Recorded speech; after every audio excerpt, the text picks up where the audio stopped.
Do I have your attention now?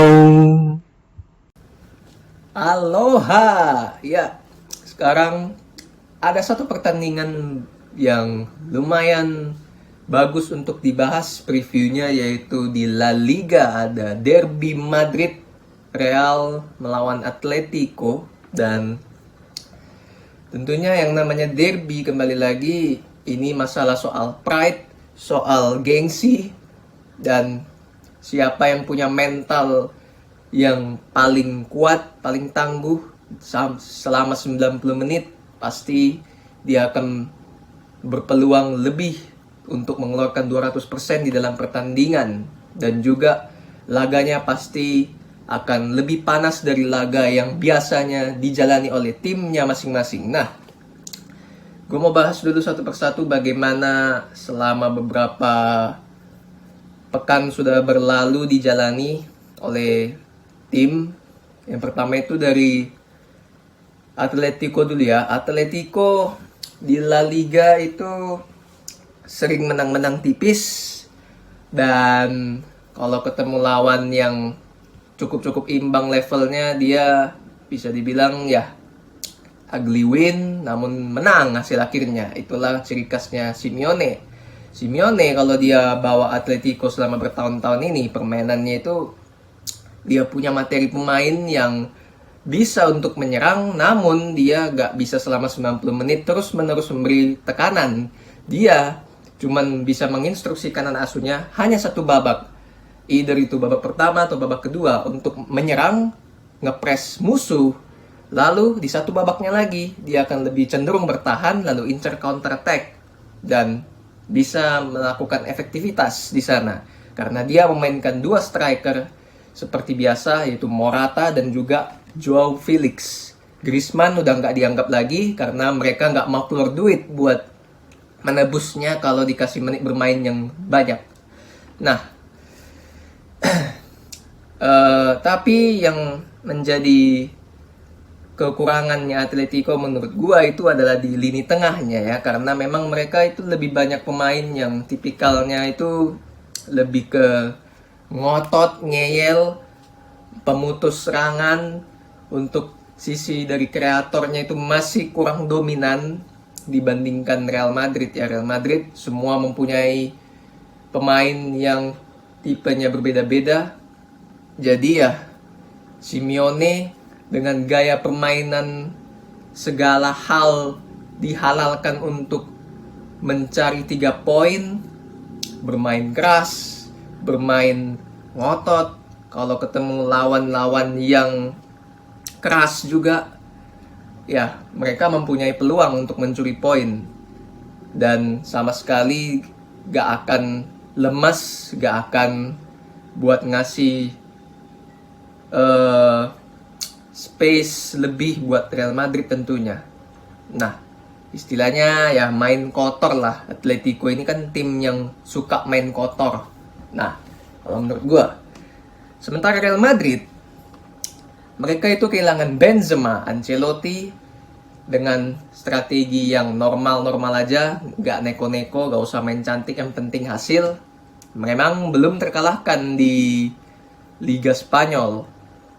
Namun, karena mereka kehilangan seorang sosok yang sangat berpengaruh di tim dalam hal mencetak gol dan juga leadership yang bisa memberikan perubahan di dalam lapangan, tentunya apalagi dalam jangka waktu yang nggak pendek juga, tentunya ini bukan menjadi sesuatu yang bagus untuk Real Madrid sendiri, karena memang di sektor serang mereka tidak mempunyai pelapisnya seorang Benzema. Eden Hazard yang kembali mendapatkan kesempatannya untuk membuktikan setelah bertahun-tahun dia menghabiskan waktu di kamar operasi, tentunya nggak bisa langsung moncer 100%, pasti akan ups and down. Namanya juga pemain yang baru kembali, ya kan? Dan tidak menutup kemungkinan bahwa dia bisa aja gone, menghilang kembali. Dan kesulitannya pasti akan ada tanpa Benzema untuk mencetak gol. Namun, selama masih ada Modric di tengah yang menjadi otaknya, yang bisa kasih end passing ke depan, yang bisa memberikan imajinasi, improvisasi di dalam tim, tentu masih bisa diharapkan dari seorang Modric ini di usianya yang sudah sangat tua. Nah, tetapi tandemnya ini siapa? Biasanya Modric, Kroos, Casemiro. Casemiro udah cabut. Ada dua pemain muda, Camavinga dengan Tchouaméni. Nah, sekarang Ancelotti ini kan suka rotasi di tengah.